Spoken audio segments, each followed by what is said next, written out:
Merci encore une fois de plus d'avoir choisi la Sen TV pour vous divertir. Ce soir, c'est l'occasion de vous présenter le trophée du chef de l'État pour la coiffure et les tresses que vous présente l'agence Imagine en collaboration avec la Sen TV, mais aussi en collaboration avec les Mèches Linda, notre sponsor leader. Ce soir, nous sommes ici à Rufisque. S'il vous plaît.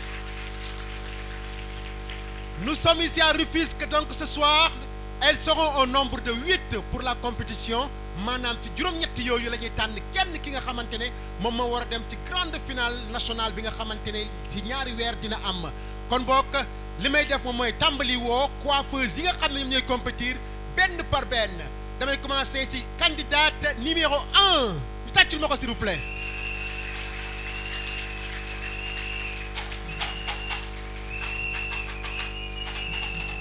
donc kooku moom mooy candidate numéro 1. Après, maintenant, nous allons appeler candidate numéro 2.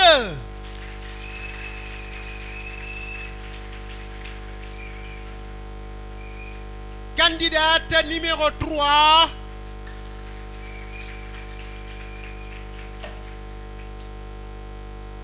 Jërëjëf, nous avons maintenant candidate numéro 4 plutôt.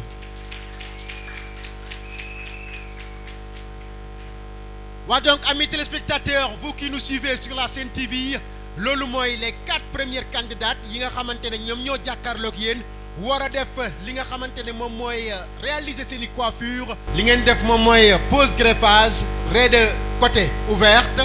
plus coupe mi-long. donc ci loolu la ñuy réaliser en 30 minutes. léegi li ñuy def moom mooy def top chrono mu jàll. c'est parti pour 30 minutes.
la Sen TV yéen ñi nga xam ne yéen a ñu doon suivre tamit li nga xam ne loolu la coiffeuse yi doon def ci podium bi def nañ li nga xamante ne moom mooy coiffure boo xam ne ñu ngi ko tuddee pose greffage raie de côté ouvert ñu boole ci coupe mi-long bu ko defee nag réaliser nañ ko pour une trentaine de minutes sous l'œil attentif des membres du jury. Donc li ñu def moom mooy dañu jox maintenant la parole à madame Fatou Diallo. thème bi nag raie de côté la raie de côté ouvert mais day ànd ak coupe bi moo tudd mi-long soo déggee mi-long boo comprendre mot bi li muy signifié muy niveau bi lay yem wala fii mais amoo droit dagg ko fii parce que yaa ngi ci coupe carré ba léegi mi-long fii lay yem ñaari côté dañuy tolloo ba pare greffage bi nee naa leen dafa am aller am retour ngeen veillé ci bañ di def continuer xam nga la waruma ne ko woon wax sax bokku sax si thème bi mais de grâce ngeen góorgóorlu yéen ñi dégg nga bonne chance. donc kon dégg nañ ko nee na thème bi moom mooy pose greffage raie de côté ouvert plus coupe mi-long léegi li ñu def moom mooy jox leen ñoom tamit 30 minutes ñu daal di départ. lii moo leen mën a may xaalis du pergu yi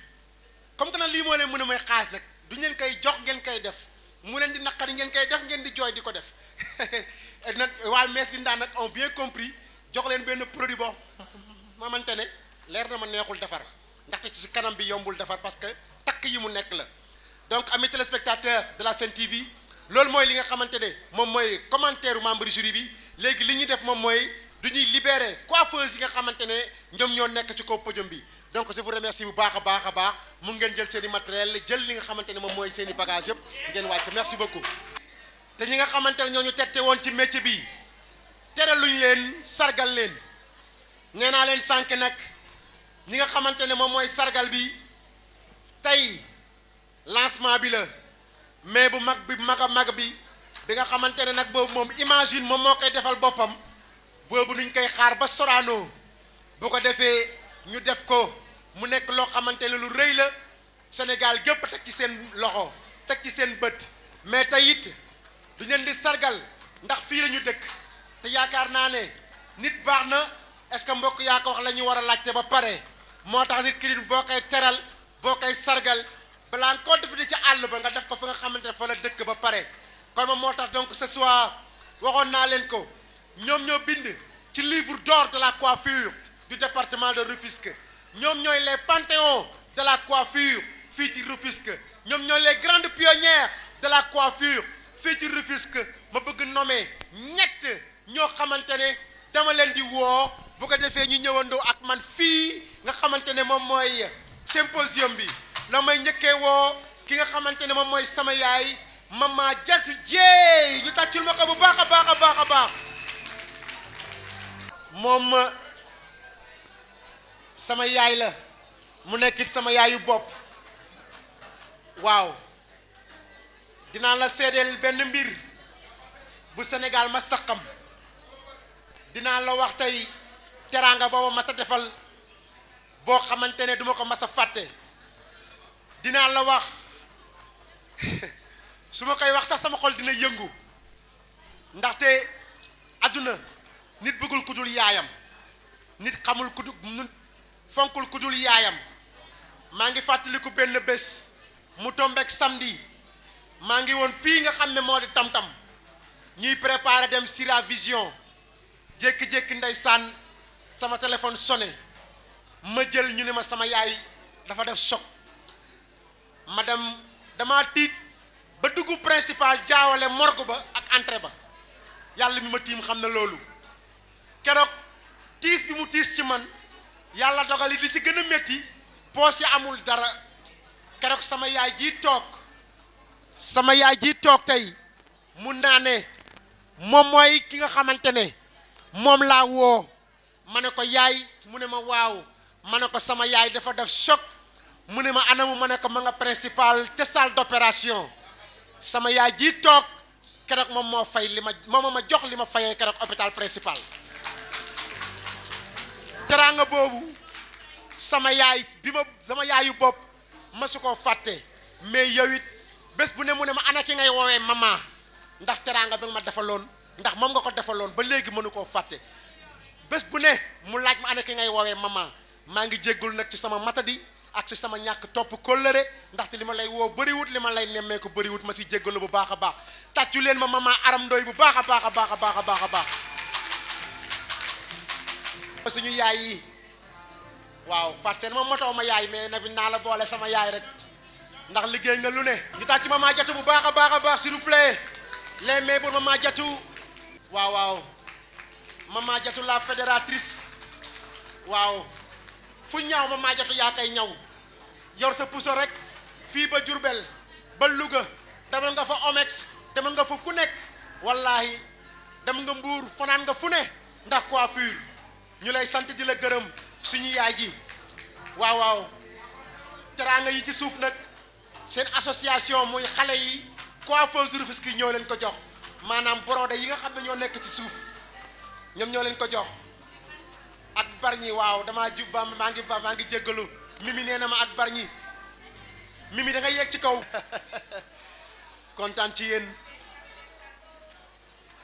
billaay wante nag neexagul de billaay yàlla nañu yegg Sorano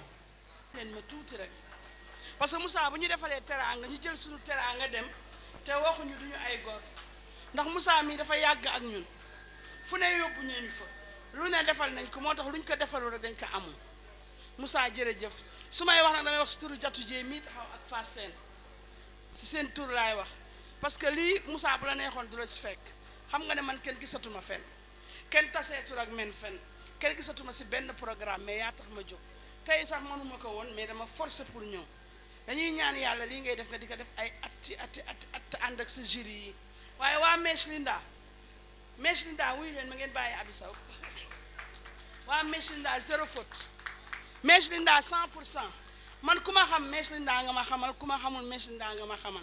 Jatu Jéey mii moo ma duggoon Mèche Linda kon bu ñu toogee ba tey Mèche Linda di ram ba nëgëni si foog naa Mèche Linda maa ngi ànd ak ñoom 86 laa ànd ak ñoom ca Mèche Linda kon yàgg naa Mèche Linda Jatu Jéey mi moo ma duggoon Mèche Linda kon bu ñu toogee ba tey ba toog ba suñuy doom ñoo nekkoon si kaw podium bi ak suñuy sët ñu sant ka yàlla Yaama Kayre yow mi nga xam ne yow la yàlla yéen waa Tëngéej yal na yéen bi oyof yal na yéen bi oyof yal na yàlla xàllal la yoon nga bañ a am benn ndég ak benn pakkatal Mimi jërëjëf yow tamit di gërëm waa Bargny di gërëm waa Tëngéej ndax defuñu dara loo xam ne li waa Bargny ñëwuñu waa Bargny defuñu dara loo xam ne ñi boolewuñu si waa Tëngéej kon coiffeuse yi jërëjëf ki nga xam ne kii nag moo gañe fii na xam ne du méritam chance am la ndax képp ku am fitu taxaw fii si kaw compétir rek am na loo man kon képp ku gañe na xam ne Tëngéej ak Bargny ñoo gañe képp ku gañe nañ ànd ak moom si gañaam que le meilleur gagne waaw waa Sen TV jërëjëf parce que yéen seen sponsor leader ngeen di ànd ak ñoom fu ñu mënti nekk depuis daaw ba ren maa ngi koy suivre mais vraiment zéro faute yàlla na yàlla jàppale leen yàlla dëppale seen i xol yàlla jubbaay leen ak seen i kilifa boole leen ak Moussa nag ba Moussa dem ca kaw a kaw a kaw ca kañ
gënal sama ndey ak sama baay be sukuram jebolu joylu nañu def ko bu ñuy doxaan si lu ne dinga ko dégg I love you baby my sweet si my lady yaa ma gënal sama ndey ak sama baay be sukuram jebolu joylu ne dinañ ko def li ma metti ba tax ma soppi jikko def ni ma mel ba noppi ñi fees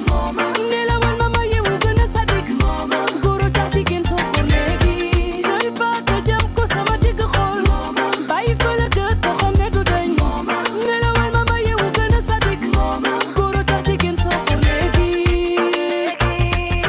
ñaata yoon la ma wax love you my baby ñaata yoon la ma wax loolu xale bi le moom li yàlla xam doy na daf ma gëlëmal ci mbëggeel tuute des mu rëy ma xale bi le moom dafa ne daf ma love ndekete le pulu mu la ma sa wax fen la xale bi le xamal ma ni ne ma sama lépp ay xale bi le soppi na su ma ko romboon ci mbedd bi le def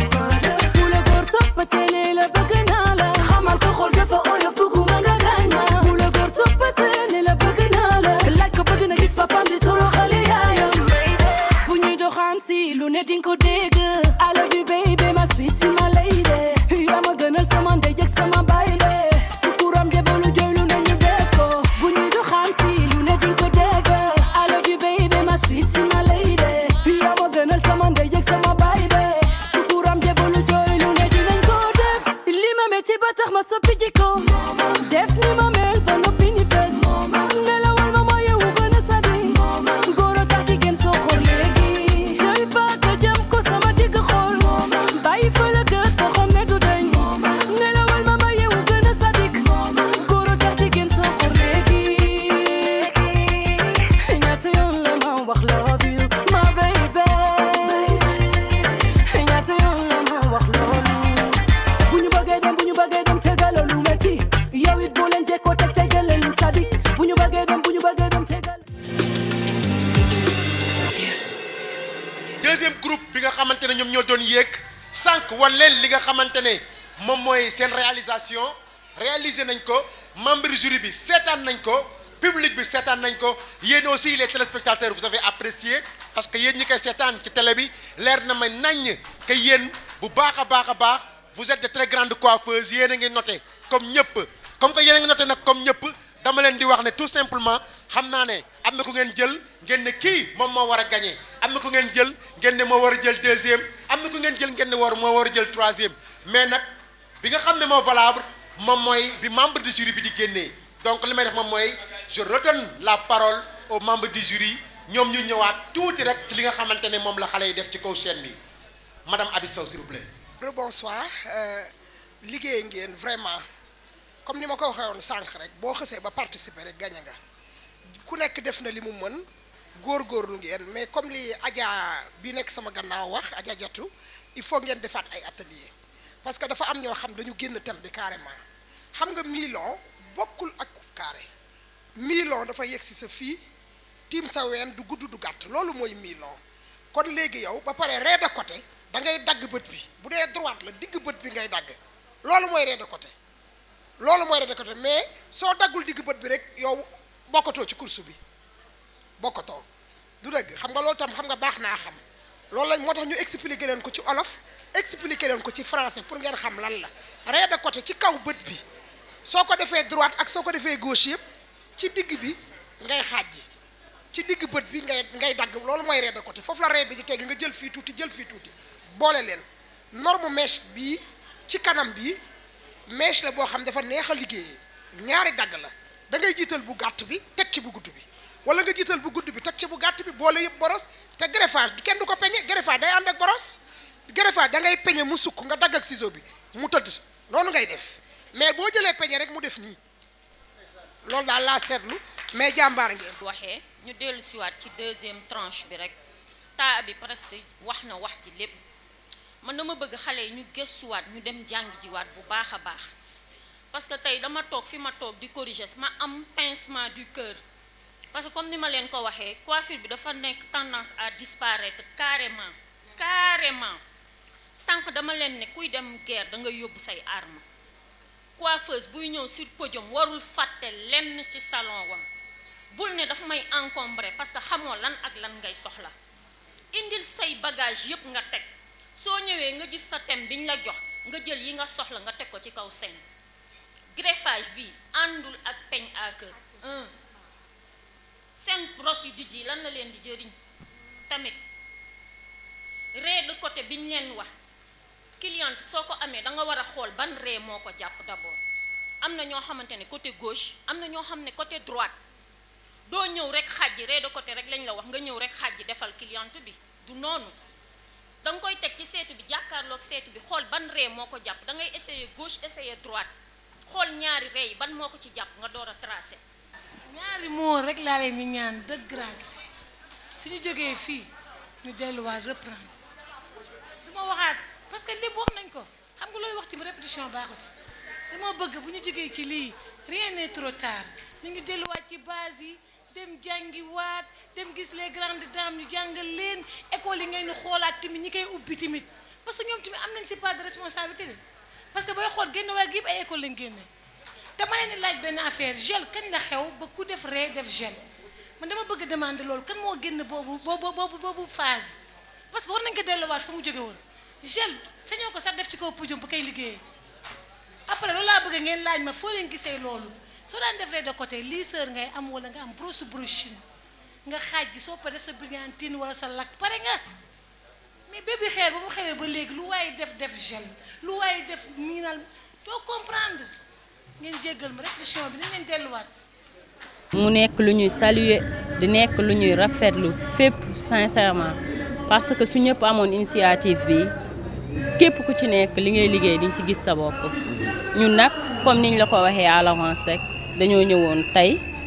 jëmmal si suñu maire parce que boo seetloo ñun ñooy benn maire moom mooy benn maire bu ñëw appuyer si lii li wane ne moom liggéeyu jigéen ñi daf ko ñor métier jigéen ñi da ko ñor sincèrement lépp luy jëmale réew mi kanam di jëmale ville de Rufisque kanam moo ngi ci biir comme yaama comme keneen ak keneen rek képp ku ñëw rek taxaw pour liggéey ñu xam ne liggéey la tax a jóg mi ngi sa wet bàyyi ñu kenn di xaar yeneen ak yeneen yu ñëw lépp lu ñëw suñu loxo mi ngi ci biir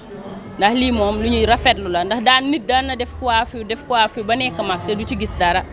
tey bu ñu demee ba ma coiffure ñëw di sargal jigéen ñi di tax ku ci nekk am envie fésal yow ni li nga doon def lii la kon dañuy def lu dul di leen gërëm bu baax a baax ni ñuy joxee xale yi ay bourse d'études ñu dem jàngi noonu la ñuy joxee jigéen ñi ay bourse d'études ñu dem defi coiffure yaana fii nii beaucoup yoo xamante ne nii tey suñ demee ba am diplôme coiffure c'est grâce à monsieur le maire Alioune Mar.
remettre les lots des mèches Linda di leen wax tamit coiffeuse yi taxaw yëpp ay partenaires lañ avec les mèches Linda xamee nañ bu baax monsieur Ciss xamee nañ bu baax monsieur Thiam kon tour bu da am chaque weer du ñuy ñëw si ñoom kon ñoo ñëpp xamante nañ. nouveauté avec les mèches Linda lii mu nekk Brazilian Air mu nekk ci tabaski bi lay war a génn donc dañuy ñaan yéen ñi seetaan télé bi yëpp ngeen taamu ko ngeen dem jënd ko 6 takk la am maanaam 6 takk ñoom ñoo ci nekk boole ci longueur bi 26 la lépp lu nga xamante ne nga ko doon wuti à l'étranger tey mèche Linda indil na leen ko donc lii jaratul teg benn perruque brésilienne la tudd naturel tàmmu leen ko le 28 bi incha allah lay génn c'est pour la fête de la tabaski mu dolli ci encore beneen bii nga xamante ne Lockstar la Lockstar nekk papillon 19 moom mu nekk style boo xam ne style américain la mu nekk style boo xam ne style yaay faal la nit ki mun na koo teg dem fépp fu ko neex mu nekk ville mu nekk bureau wala mu nekk ci lépp lu ko neex donc vive les mèches Linda vive les mèches Linda. waa kon rebonsoir def nañ ko ci jàmm ak salaam comme ni ma leen waxee woon rek le fait que nga participer rek mooy gagné nga parce que salon yi bari na mais yéen la ñu tàll ngeen bokk ci compétition bi léegi nag ñu ngi joxe prix yi comme ni ma leen ko waxee woon rek bu ñu la tànnul it kañ a tànn na nga ca kontaan te yéene ko du dëgg loolu mooy esprit de compétitivité loolu moo baax mais tànn ñu ma rek baaxul wala tànn ñu ma rek nga mer loolu baaxul te am na ñoo xam ne comme ni ma leen ko waxee woon dañu génn ci thème bi xam nga suñ la waxee raid de côté nga def oblique yow bokkatoo suñ la waxee raid de côté mi-long nga def coupe carré yow bokkatoo suñ la nee létt loo nga jël létt yëpp def ko nii parce que ñun présence bi ngay taxaw di tiim nit ki dañ koy marqué soo léttee dañuy marqué létt yi marqué coupe bi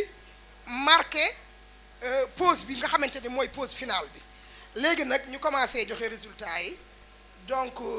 numéro 1 moo jël 3e.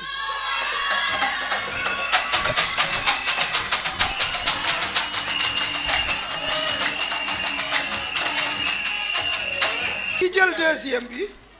mooy numéro 3 bi moo jël 2e numéro 3 bi moo jël 2e moo jël 3e numéro 3 moo jël 2e numéro 1 moo jël 3e voilà maam Arab waa dama ni ki nga xamante ne moom mooy numéro 1 bi parce que tànn nañu 3 tànn nañu 2 donc léegi numéro 8 bi moo jël P.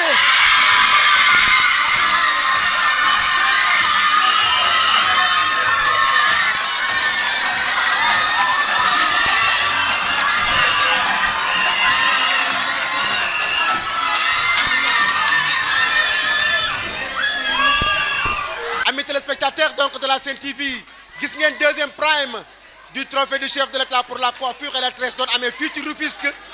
du membre de jury bi tànn lañ ki nga xamante ne moom moo war a représenter le département de Rufisque mu nekk la candidate numéro 8 donc moom mooy représenter le département de Rufisque pour la grande finale on se donne rendez-vous mardi prochain fële nga xam ne moom mooy Guédiawaye merci beaucoup à la prochaine fois. sukuram jebolu jooy lu ne dinañ ko def li ma metti ba tax ma soppi jikko def ni ma